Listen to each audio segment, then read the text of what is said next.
Isaías se le conoce como el profeta evangelista, porque es el único profeta en el Antiguo Testamento que nos proporciona la exposición más amplia y la más clara que existe del Evangelio de la gracia de Dios en Jesucristo. Las primeras palabras del libro, inmediatamente visión de Isaías, hijo de Amós, nos habla de que este libro, el autor es precisamente Isaías. Casi todo el libro de Isaías consiste en visiones y sermones, como lo dice el versículo 1, visión de Isaías. O sea, Dios le dio a este hombre, a este ser humano, que vivía en la clase media muy alta, porque la familia de Isaías era una familia rica. Él, Isaías, era exactamente lo que equivale al apóstol Pablo en el Nuevo Testamento. Isaías, al igual que Pablo, fueron de los dos únicos profetas de Dios educados, cultos, con una preparación tremenda. Pablo era políglota, hablaba como 6 o 7 idiomas, se educó con Gamaliel. Isaías tuvo la mejor educación que alguien pudiera tener en el Antiguo Testamento, al contrario de los demás profetas que fueron llamados del campo. Así que Isaías era un hombre donde su familia pertenecía a la clase media alta, muy acomodada, y donde tenían acceso a los funcionarios públicos. O sea que Isaías fue un profeta, como lo vamos a ver, que sirvió a 4 reyes principales, 4 o 5 reyes principales, por la gracia que Dios le dio de estar cerca de los gobernantes. Así que fue un profeta que vivió continuamente en los palacios de gobierno. Casi todo el libro, repito, son visiones y sermones, y Isaías, de la familia real a la que pertenecía, era un hombre que recibió órdenes de Dios de predicar con valentía y con audacia. Uno de los problemas más grandes que enfrentamos actualmente en la sociedad es que cuando estamos delante de un funcionario público, cuando estamos delante de un gobernante, o cuando estamos delante de alguna persona poderosa o con dinero o con influencia, los cristianos como que nos comenzamos a hacer chiquitos, como que comenzamos a titubear y a tartamudear, y lo que le teníamos que decir ya no se lo decimos, porque existe en la naturaleza humana, en la carne, la tendencia de tratar de agradar a las personas, de caerles bien, de que no me vaya yo a decir algo que después ya no me dé hueso cuando llegue a diputado, o cuando llegue a gobernante, o cuando llegue a presidente. Y recordamos que delante de Faraón estuvo un hombre llamado Moisés, que al estar enfrente del hombre más poderoso del imperio egipcio en aquel tiempo, le dijo, ¿verdad? Vengo de parte de Jehová de los ejércitos.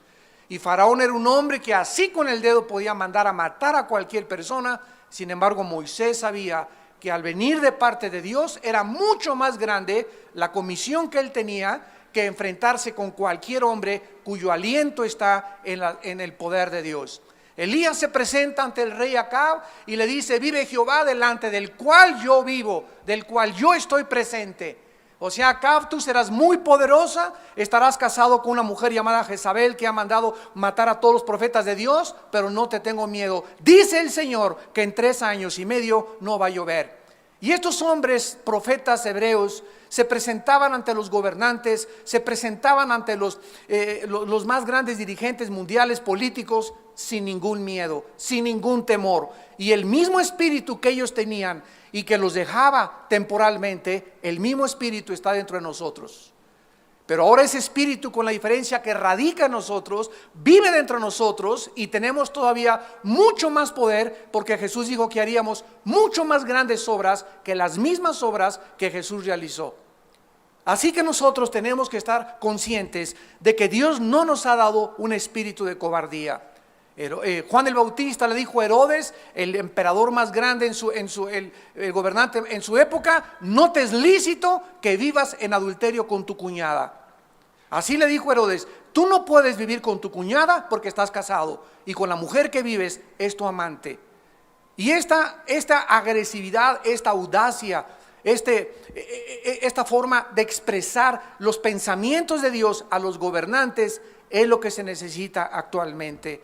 Pero se ha perdido todo esto por el afán de hacer alianza, del compromiso, de caer bien. Y nosotros somos hombres y mujeres que hemos sido enviados al mundo a quitarle las vendas de las tinieblas, de la ignorancia a la gente, para que la luz de Jesucristo resplandezca en sus corazones.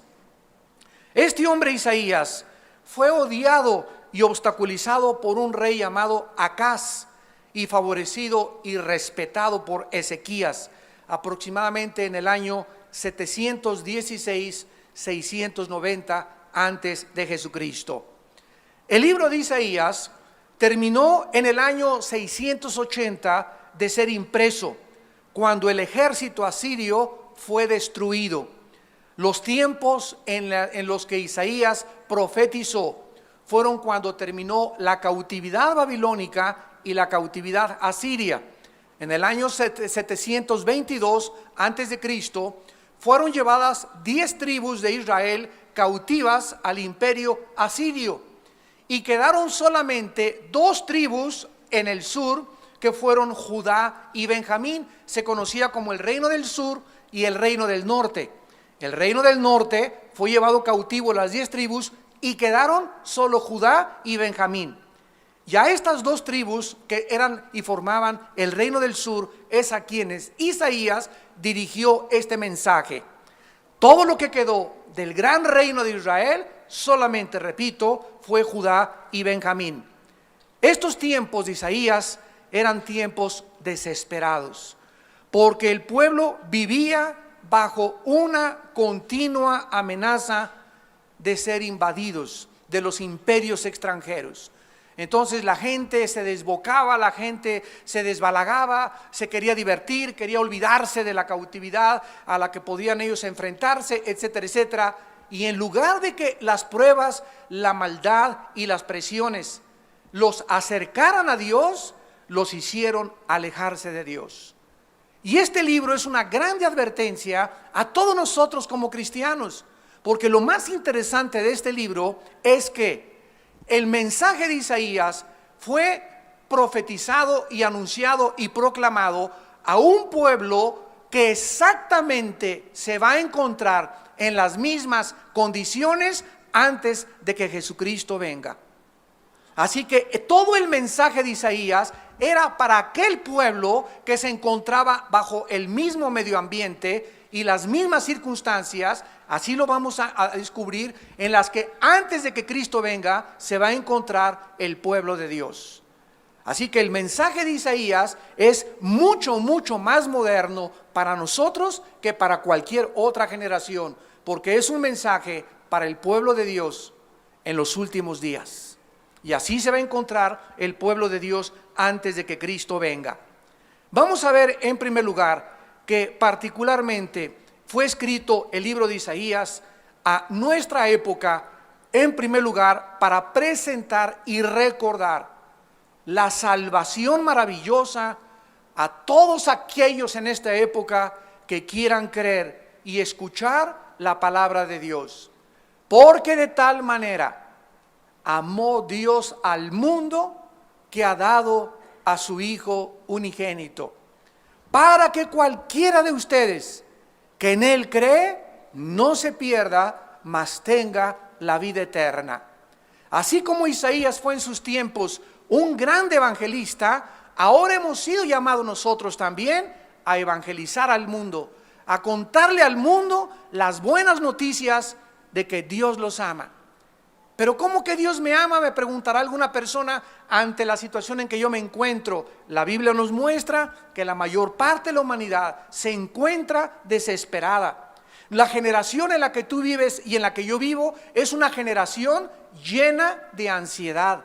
Nunca hemos visto el fenómeno de la depresión, psicológicamente hablando, como en la generación que vivimos. La mayor parte de la humanidad, de acuerdo a la Organización Mundial para la Salud, se encuentra deprimida. O sea que la depresión es la enfermedad número 1 actualmente en el mundo entero. Y no es para menos. Yo si no fuera cristiano estaría, ¿verdad? No sé dónde real y sinceramente me podría encontrar. Pero es un mundo donde estamos viendo por todos lados guerras, devastaciones, pobreza, una corrupción increíble de los gobernantes. El pueblo en México, ahora que estamos con los líderes, con este candidato a la presidencia de la República, comentábamos, estamos seguros que viene un cambio ya en México, donde ya basta de corrupción, ya basta de secuestros, de inseguridad, ya basta de abortos, ya basta de tanta drogadicción entre los jóvenes, ya basta. Y no podemos solamente quedarnos en ya basta y ya no queremos esto, sino que tenemos que hacer algo nosotros. Tenemos que actuar, tenemos que formar parte de la acción que se está llevando a cabo a través del poder del Espíritu de Dios. No podemos quedarnos solamente en quejumbrosos y ya no quiero esto y aquello, sino tenemos que comenzar a orar, comenzar a buscar a Dios con todo nuestro corazón, comenzar a vivir más en esta palabra, a conocer más sus pensamientos, a sentir más su presencia, para que podamos tener una dirección clara, una esperanza, una seguridad, donde podamos realmente saber que vamos conforme a donde los vientos del Espíritu Santo están soplando. De tal manera Dios amó al mundo. El mundo necesita hoy más que nunca el mensaje de las buenas noticias de la salvación en Jesucristo. Ya no hay Mesías, no es el Dalai Lama, no es Mahatma Gandhi, no son los masones, no es un partido político, no son los sistemas económicos, no son las filosofías, ni las ideologías, ni la ciencia tampoco podrá cambiar el mundo. El único que lo puede cambiar es Jesucristo, el Hijo de Dios. En segundo lugar, este libro advierte este libro. Es como una campana de alarma, como lo vamos a comenzar a ver. Como cuando el Titanic se comenzó a hundir y más de 1,600 personas se fueron al fondo. Comenzaron los que estaban ahí en el tercer y cuarto piso, ja, ja, ja, y jo, jo, jo, y tráiganme otra de champán, y tráiganme más botellas, y riéndose, y este barco es inundible. Cuando salió de Inglaterra decían, jamás nadie lo puede hundir, y sin embargo un miserable y pequeño témpano, ¿verdad?, de hielo, un iceberg, le hace un boquete tremendo, comienza a entrar el agua, le avisan al capitán, la gente se guía y el capitán dice, no le avisen a nadie porque no va a hundir esto el barco. Y de repente se pasa de una cavidad a la otra cavidad, a la parte en medio, el agua, y cuando entra el agua en medio, al primero y al segundo piso, el capitán dice, esto ya no tiene salvación. Y comenzaron a sonar la alarma, sálvese el que pueda. La gente dejó sus joyas, la gente dejó su marihuana que llevaban ahí, su cocaína, sus botellas de licor y todas las cosas que tenían al amante, y corriendo y a ver quién podía aventarse una balsa para poder ser rescatados del hundimiento de este barco. Y así Dios está sonando una alarma, talán, talán, tilín, tilín, tilín. Ahorita por el juicio viene, el juicio viene, el juicio viene, pero a los justos, dice Dios, resplandecerá la luz en vuestra justicia.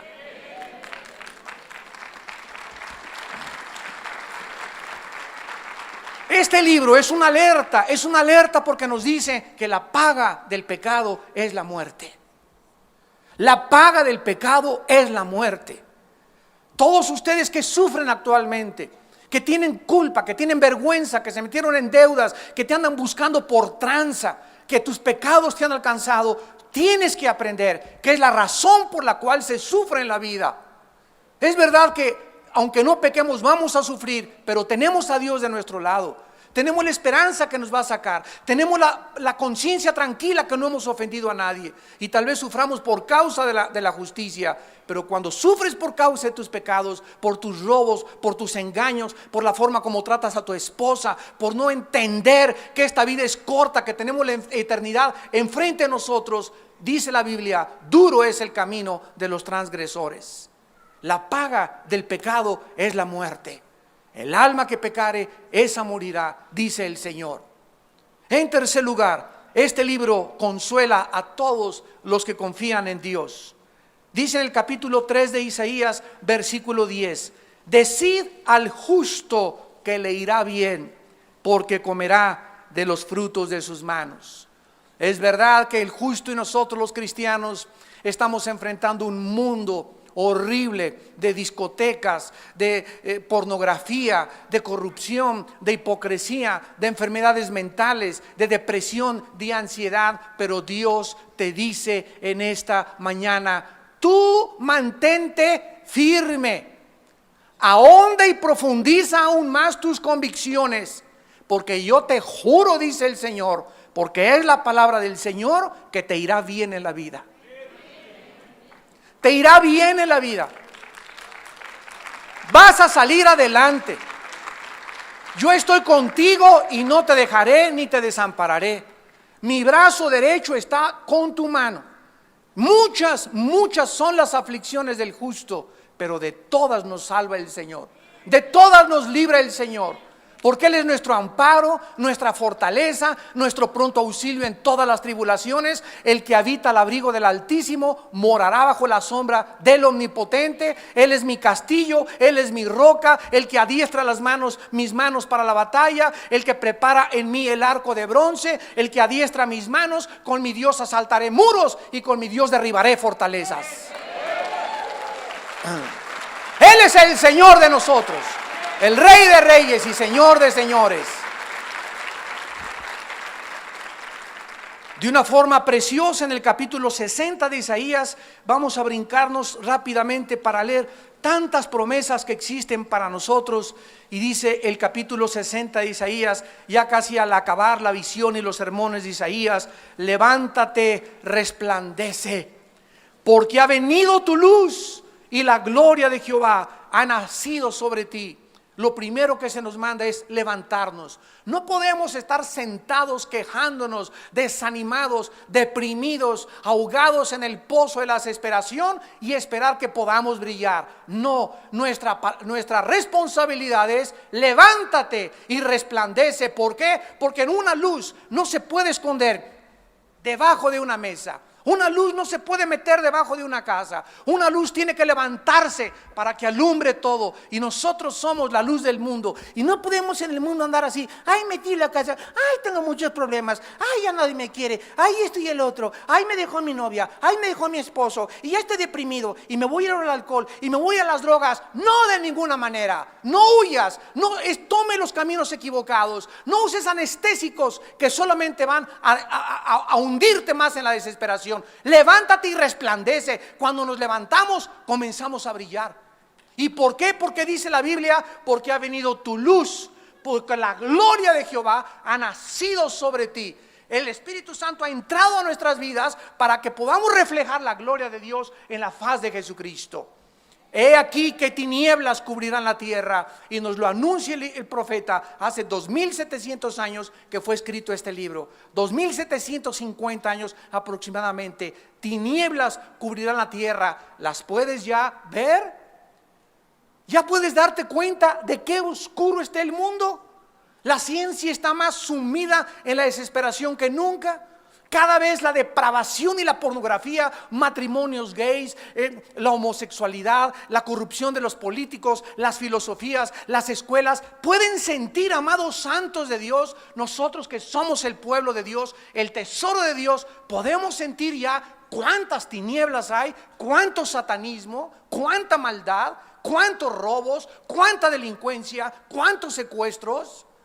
Las tinieblas aún se van a hacer más densas. No dejes que esas tinieblas vengan a tu casa, se metan a tu casa, te ahoguen en la confusión, porque las tinieblas es el reino donde opera Satanás. El Espíritu Santo opera en el reino de la luz, y yo me tengo que salir de las tinieblas y estar bajo el reino de la luz. Necesitamos hoy más que nunca en nuestra vida luz.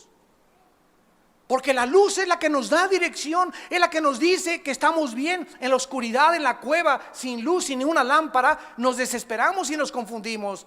Gruñimos como los osos y caemos como ciervos o cervatillos heridos de sus patas en las trampas, en las cuevas y en los hoyos. ¿Por qué? Porque ha venido nuestra luz. Dios ha venido a nosotros para darnos esta esperanza. Y sobre ti, dice la Biblia, amanecerá Jehová, y sobre ti será vista mi gloria. Andarán las naciones a tu luz, y los reyes al resplandor de tu nacimiento. Alza tus ojos alrededor y mira, todos estos se han juntado, vinieron a ti. tus hijos, dice el Señor, vendrán de lejos y tus hijas serán llevadas en tus brazos. Así es, Dios nos promete a nosotros en esta generación que Él salvará a nuestros hijos. Son de nosotros nuestros hijos y se los vamos a arrebatar a Satanás. Y mis hijos no se los van a llevar las drogas, y no se van a caer en la prostitución, y no van a caer en el alcoholismo. ¿Por qué? Porque son nuestros hijos y nuestra simiente es santa, pero tenemos que luchar por ellos. Tenemos que ser valientes, tenemos que brillar, tenemos que levantarnos, porque hay mucho por lo que luchar en la vida.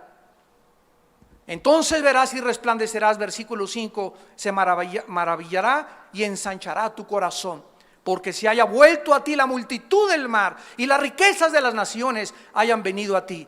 Todas estas promesas que Dios le dio al pueblo antes de que Cristo viniera eran para nosotros. Porque nosotros somos esa generación, como lo vamos a ir discerniendo en este libro maravilloso de Isaías. Y finalmente Isaías describe un retrato del Mesías como ningún otro retrato se encuentra en el Antiguo Testamento. En el capítulo 53 de Isaías, versículo del 3 al 6, este hombre escribió antes de que Jesús naciera, para ser exactos, 750 años antes. 750 años antes, señores que andan buscando si la Biblia tiene errores, si la Biblia es inspirada por Dios, si la Biblia realmente es confiable. Estas profecías describen de una forma maravillosa y exacta, y además es uno de los capítulos que más consistencia tiene y donde más evidencias un judío o los rabinos judíos que aún no aceptan a Yeshua Mashiach, a Jesús el Mesías como el Salvador, para que puedan ellos entender que no hay ningún otro personaje en la historia que pueda asemejarse y del cual está hablando el profeta con cientos de años de anticipación. Dice el versículo 3, despreciado y desechado entre los hombres, varón de dolores, experimentado en quebranto, y como que escondimos de él el rostro, fue menospreciado y no lo estimamos. Ciertamente llevó él nuestras enfermedades y sufrió nuestros dolores, y nosotros le tuvimos por azotado, por herido de Dios y abatido. Mas el herido fue por nuestras rebeliones, molido por nuestros pecados.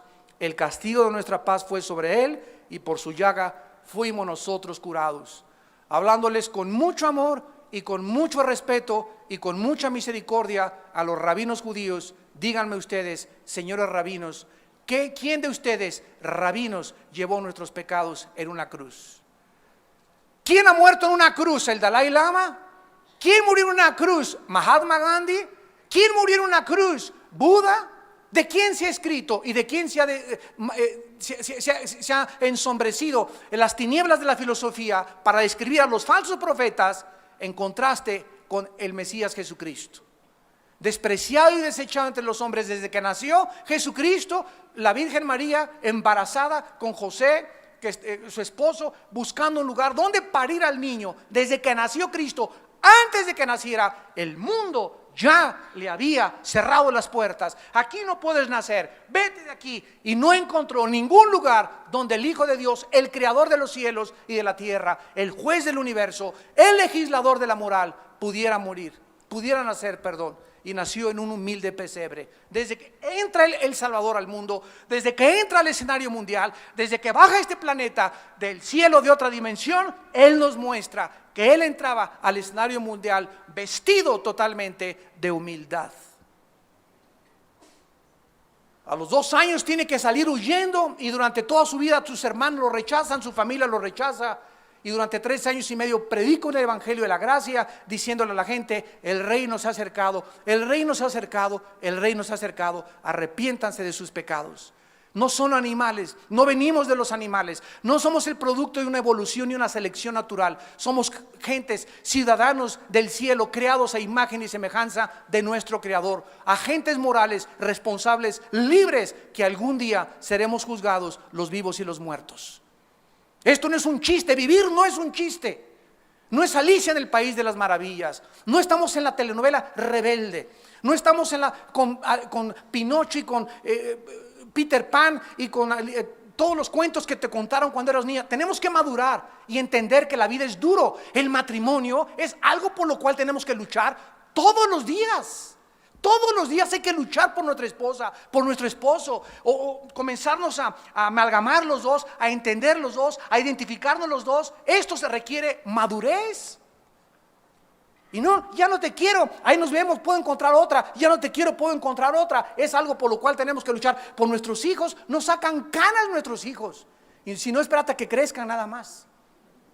Nos sacan canas. ¿Por qué? Porque es la ley de la vida. No es fácil nada, pero Dios no nos dice que nunca se van a apartar. Dios nos dice y nos promete que aunque se aparten nuestros hijos, los trae y de la oreja los trae. No nos promete que no se van a ir. Se brincan las rejas, hacen diablura y media, hacen travesura y media. Hasta en la cárcel han acabado muchos. Otros los tenemos que ir a recoger a un hospital psiquiátrico, otros en centros de rehabilitación de las drogas. Pero de ahí Dios los trae y los convierte en profetas, y los convierte en predicadores, y los convierte en pastores y misioneros de Dios. Porque ese es nuestro Dios. Y este es el poder transformador del Evangelio. Este es el poder transformador del Evangelio. Ver a la gente restaurada, ver a la gente que se cayó, a pastores que pecaron, a misioneros que fracasaron, a hombres de Dios y mujeres de Dios, a organizaciones cristianas que se arrepintieron y Dios los levantó mucho, mucho más alto. ¿Por qué? Porque es el poder de Dios para salvación. Cuando el justo cayere, no quedará tirado, porque Dios sostiene su mano. Ante Dios no hay absolutamente nada imposible. Además, en este libro maravilloso se hace énfasis especial en la doctrina de Dios. Es el libro en el Antiguo Testamento que nos describe con más detalles la omnisciencia, la omnipotencia, la omnipresencia, la soberanía, la fidelidad, la misericordia, la paciencia, el amor, la bondad de nuestro Dios y Salvador. El creador del universo, que ordena todos los acontecimientos de la historia según su propósito y su plan eterno de los siglos. Miren rápidamente en Isaías 44, qué es lo que dice el profeta acerca de esta soberanía, de esta omnisciencia de Dios. Esto es una de las cosas más maravillosas en la Biblia, que se conocen como la profecía bíblica. No hay ningún otro libro, señores historiadores, sociólogos, antropólogos que nos escuchan. No existe ningún. Ve y sigue buscando en las librerías, en los billones de volúmenes de literatura que existen en todas las bibliotecas. Continúa rascándole hasta que te digan ratón de biblioteca. Y nunca vas a encontrar ningún libro sagrado, ningún profeta, ni Nostradamus, ni Jim Dixon, ni Tugurú Maharaj, Tachi Kukalakachi, ni toda la bola de tontos que andan por ahí diciendo que son profetas y hombres de Dios y que son Dios y que vamos a ser dioses. En ningún volumen de literatura vas a encontrar que la historia humana está claramente delineada de la A a la Z. Cómo comenzó el mundo, cómo son las naciones, los lenguajes, la época que vivimos, la época de los nazis, el comunismo, el nazismo, el fascismo, etcétera, etcétera. Los países que están ahorita alineándose en el último escenario mundial y que se están juntando en contra de Israel. ¿Cómo va a acabar la Tercera Guerra Mundial en Israel? No existe ningún libro más que en la Biblia que nos trace de una forma perfecta el orden de la historia humana. Y esto fue lo que anunció el profeta en el capítulo 44, versículos 6 al 8. Así dice Jehová, Rey de Israel y su Redentor, Jehová de los ejércitos: yo soy el primero y yo soy el postrero, y fuera de mí no hay Dios. Comienza diciendo Dios: yo soy ¿qué cosa? Sígame con atención. El alfa, y yo soy la omega. ¿Saben qué significa esto? ¿Saben qué significa esto? Que si Dios es el primero y Dios es lo último, y todavía no llegamos a lo último, si Él es realmente el primero y Él es el último, Él tiene que escribir lo último y cómo va a acabar todo, si es que Él es Dios. Y si Él es el último y no hemos llegado al final de la historia, nos encontramos entonces, ¿verdad?, cerquita de lo último, del final de la historia humana.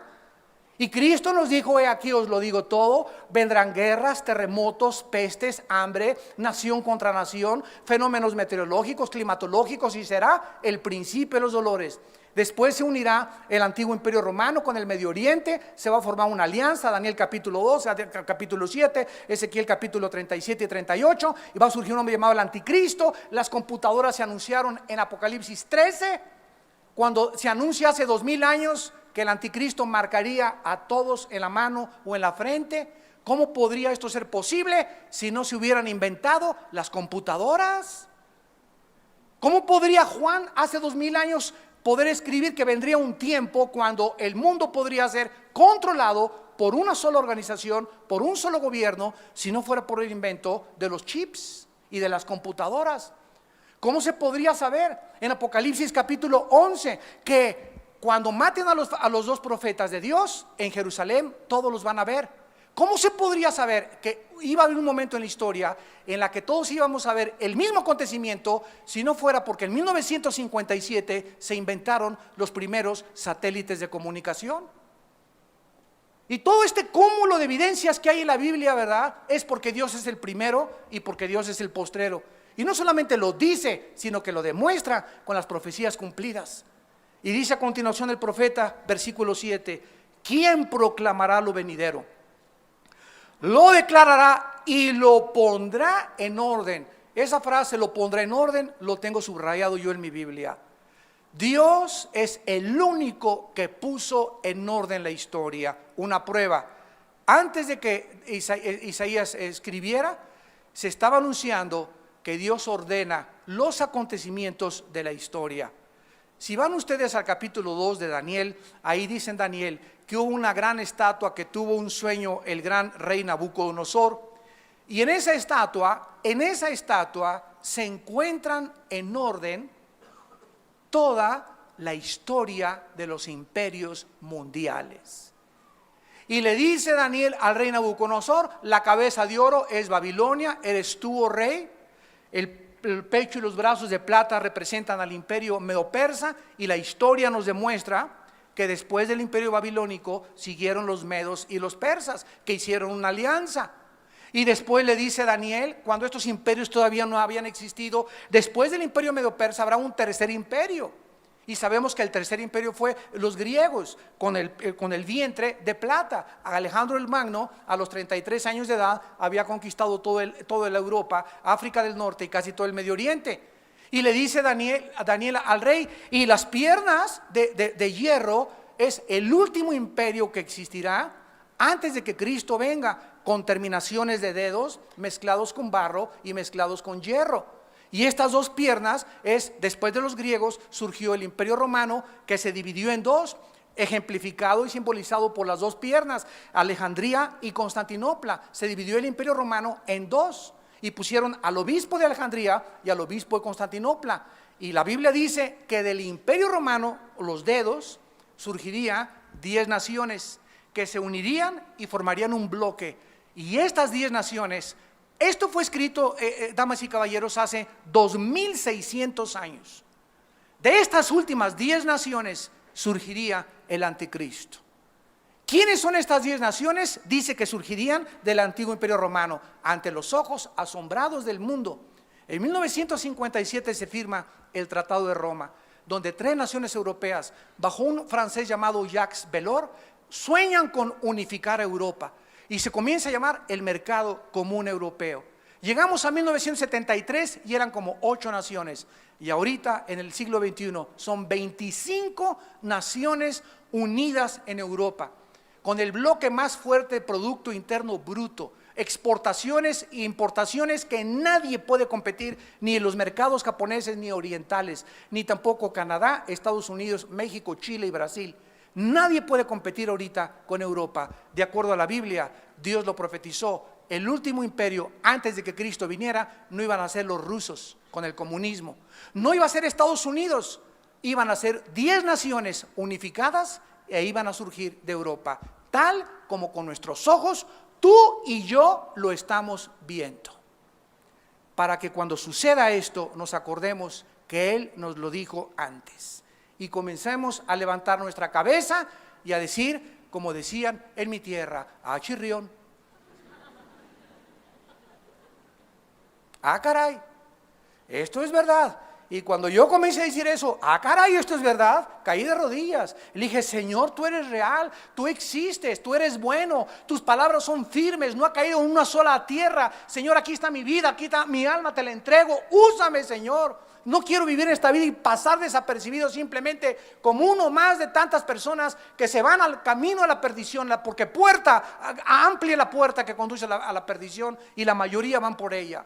Pero es una decisión que cada uno de nosotros tenemos que tomar. Tenemos que determinar en nuestro corazón a quién vamos a servir. Y tienes una vida, y yo tengo una vida para determinar tal vez en esta mañana a qué amo quieres servir.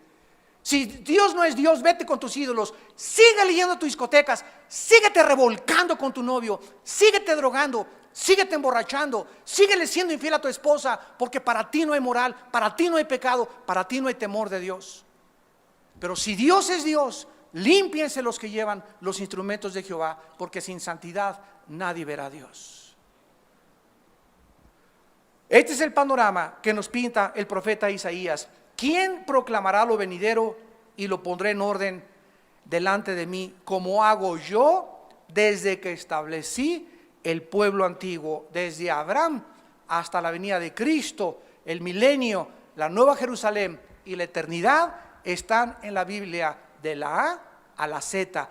¿Quieres conocer la historia desde el origen del hombre hasta el final de la historia humana? Solamente se encuentra en un libro llamado la Biblia.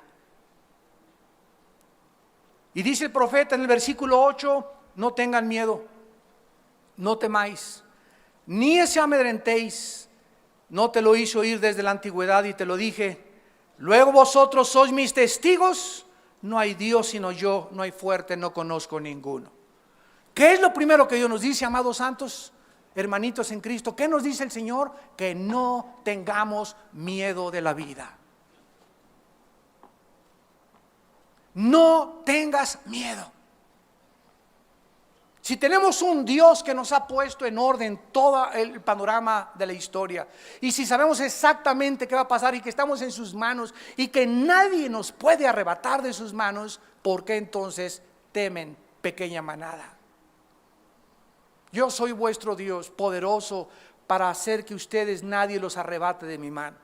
Yo soy el Dios con ustedes, porque sabemos que ni desnudez, ni espada, ni persecución, ni la muerte, ni lo porvenir, ni los ángeles, ni lo invisible, ni lo visible, nunca nada nos podrá separar del amor de Dios que es en Cristo Jesús nuestro Señor. No tengan miedo, no se los hice oír desde la antigüedad. Ustedes entonces son mis testigos. Ustedes son mis testigos de que yo soy Dios. Fuera de mí no hay Dios. Los demás dioses son inventos de la raza humana. Yo soy el Dios de la Biblia, el único Dios vivo y verdadero.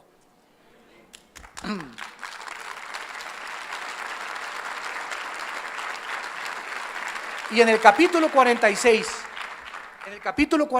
de Isaías, versículo 9 al 10, el profeta vuelve a llamar otra vez la atención acerca de lo mismo. Isaías 46 del 9 al 11. Acuérdense de las cosas pasadas desde los tiempos antiguos. O sea, recordemos la historia de Abraham. ¿Cómo se cumplió todo lo de Abraham?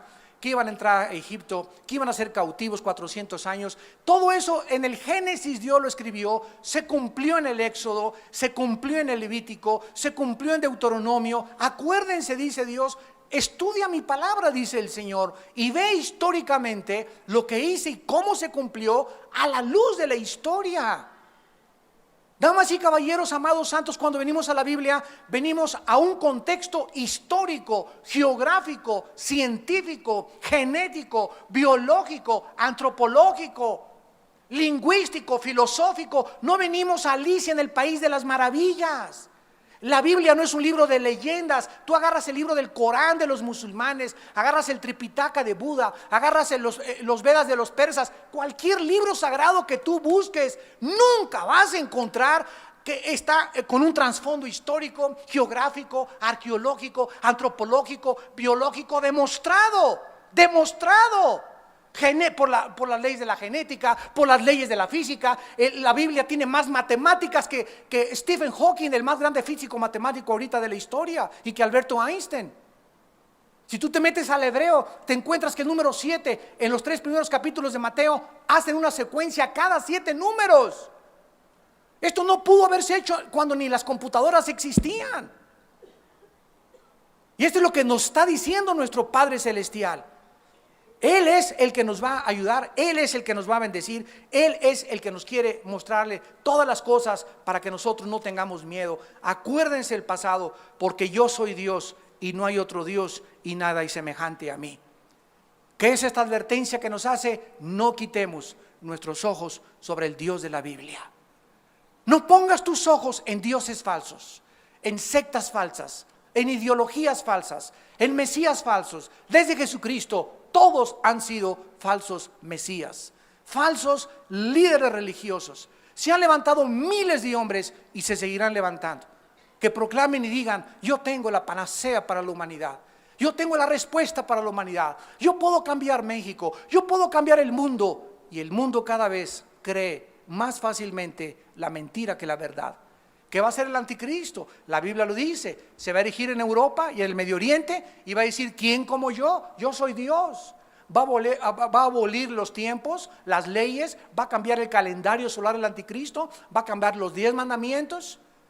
¿Cómo es posible esto? Ya lo hemos visto miles de veces en la historia. Hace poco yo leí en un libro que el más grande empresario de los medios masivos de comunicación, llamado Ted Turner, dueño de la CNN, la cadena más fuerte que existe de medios masivos de comunicación, dijo al llegar a su oficina: yo ahora les voy a enseñar los 10 mandamientos. Y él hizo sus 10 mandamientos y obligaba a que los empleados que trabajaban en su compañía en la CNN leyeran los 10 mandamientos y se sometieran a ellos.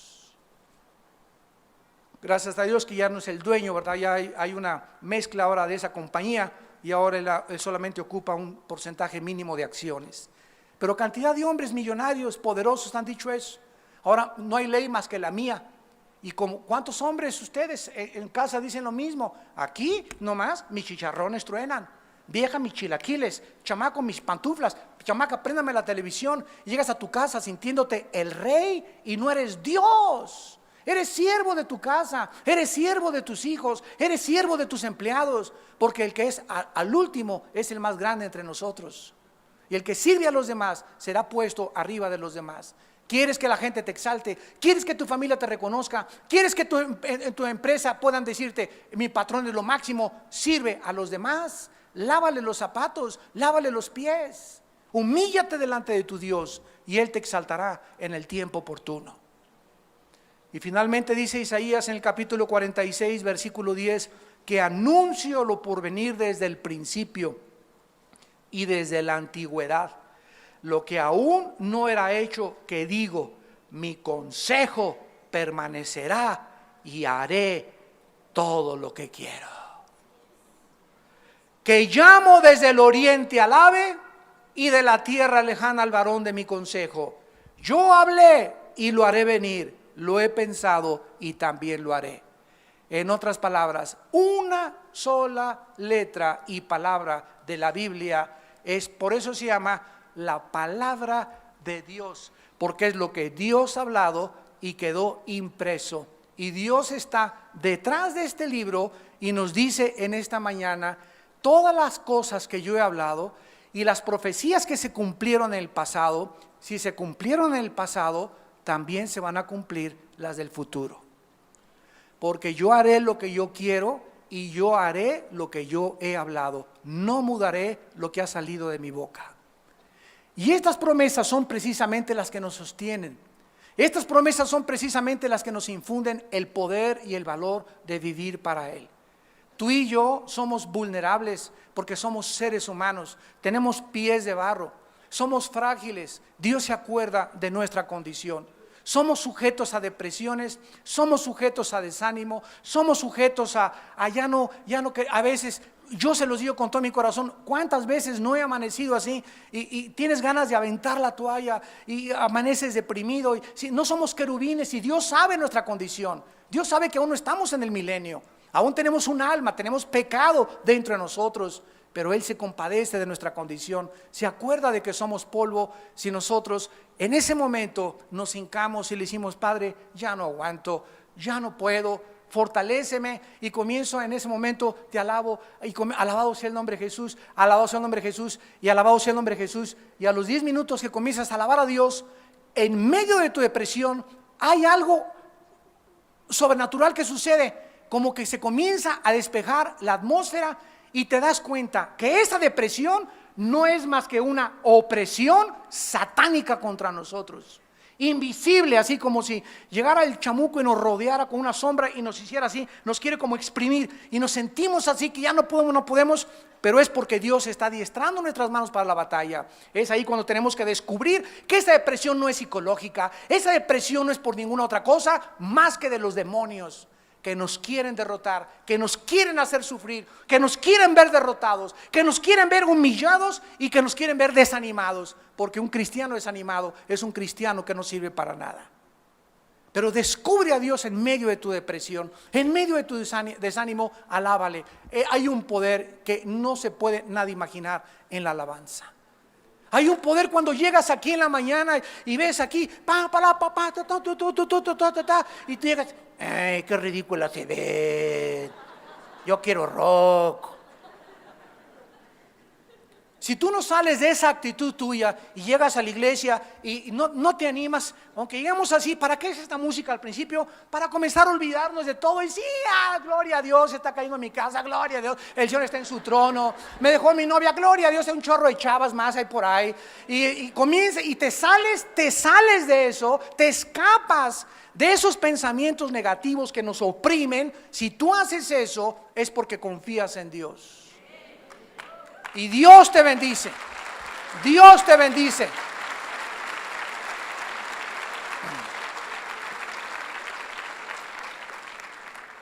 ¿Y qué pasa si no lo hacemos? 3 días de depresión, 4 días se vuelve algo crónico. Y sabes una cosa, ni el perro te aguanta.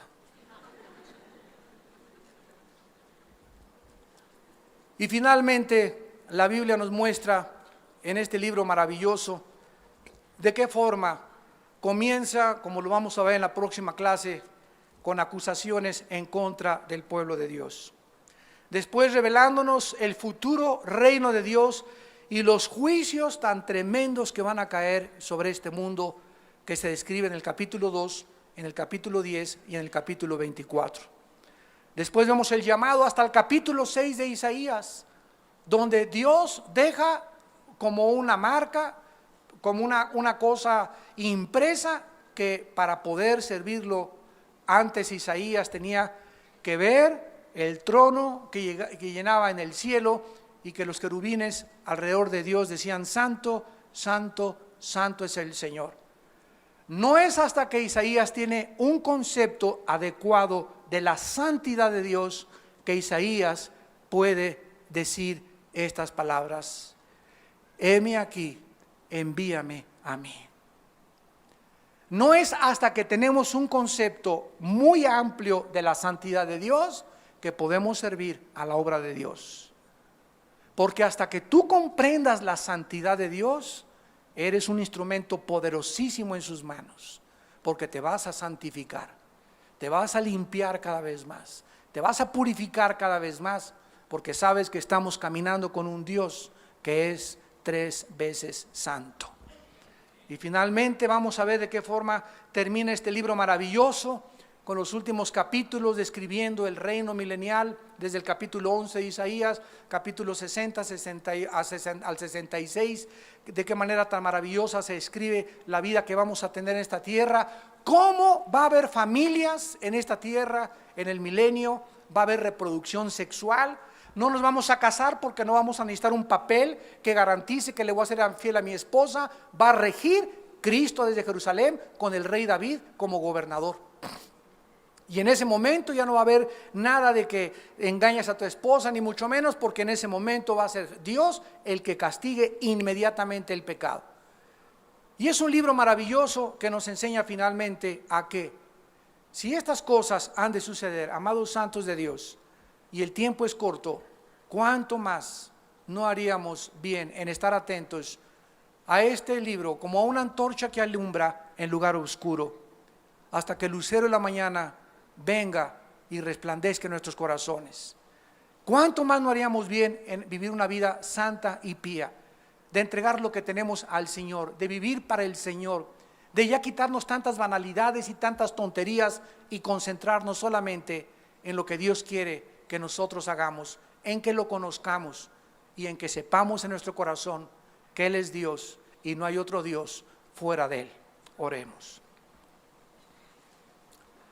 Padre, te damos gracias por el libro de Isaías y el panorama breve que nos has permitido en este momento tener acerca de lo que tú, Señor, nos vas a hablar. Te pedimos, Padre, que cada vez que abramos este libro, lo abramos con temor y con temblor, sabiendo que eres tú el que nos hablas, y que estas palabras que le hablaste a tu pueblo hace 2700 años son las mismas palabras, principalmente para esta generación que estamos al borde de la destrucción mundial. Estamos en el precipicio ya, Señor, de los juicios, y donde nos damos cuenta que está establecido a los hombres que mueran una sola vez y después el juicio, y que toda obra y toda palabra que hayamos hecho será traída a juicio, y que tú, Señor, le pagarás a cada persona conforme a todo lo que hizo mientras estaba en el cuerpo.